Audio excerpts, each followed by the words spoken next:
Now, your first warned weather forecast from meteorologist Jordan Wolfe. It's a great day across the state line as far as our weather is concerned. Lots of sunshine across many of our SkyTrack cameras. This one, our Mercy Health SkyTrack camera. Down in Rochelle, a perfect day even for some flying as we see a plane out there at the airport as well. And with the sunshine, we've seen really a lot of warming temperatures as well. Right now, many spots are still sitting into the 70s. We're sitting at 74 right now in Rockford and in Rochelle, 72 in DeKalb as well as Poplar Grove, 74 in Harvard, Rockford, 77 now. The current temperature in Dixon. We have a lot of clear skies underneath high pressure, and that's really going to continue to be the trend, at least a little bit longer. But as that starts to drift away, our winds will really start to pick up as we head into tomorrow. In the short term, though, it is going to allow for clear skies during the night tonight, which may allow really good chance to view the northern lights. So if you plan to take a trip out to go view the northern lights, here's a few tips to get some really good pictures. First of which, you want to make sure you're away from city lights, especially if you have a bigger city to the north. You want to get out away from that, out in the country as best as you can. You want to look north along the horizon, although in some spots, including today, we may be able to see those a little bit higher up in the sky than just along the horizon. And then you want to set your camera to a long exposure. Even a cell phone camera works. You can set it to either a 3 or to 10-second exposure and then hold it still, or better yet, put it on a tripod for the best viewing conditions. If you do plan to head out, it will get a little bit chilly late into the night though. Temperatures will be continuing to fall down underneath clear skies into the upper 40s for many of those overnight lows. We will then rebound as we head into tomorrow.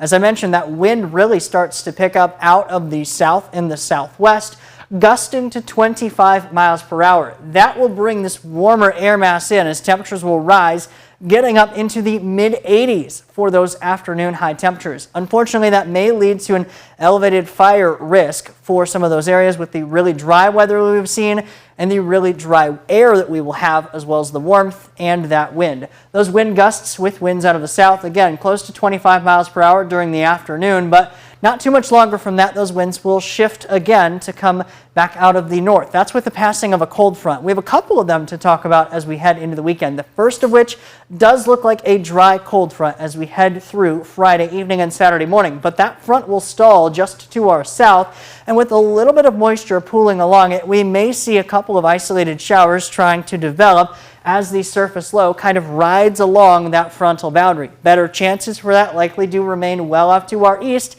and what rain we do see likely won't amount to much given the really dry weather and the developing drought conditions that we continue to have. But a secondary cold front comes in the second half of our weekend, and that brings in really a much cooler air mass aloft, especially in the few thousand feet above the surface. So we could see some frost possible during some of those overnights early next week as overnight lows drop down into the 30s, especially Monday and Tuesday night. So make sure you are starting to think about a plan to protect some of those sensitive plants outdoors, given how cool and how cold some of these overnights may get. Still pretty warm though for the next couple of days, including 85 on Friday, but down to 70 on Saturday with that first cold front that comes through.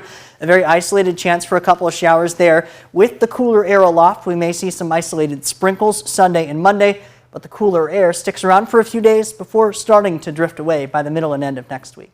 It's nice to see that warm up at the end there. Thanks, Jordan.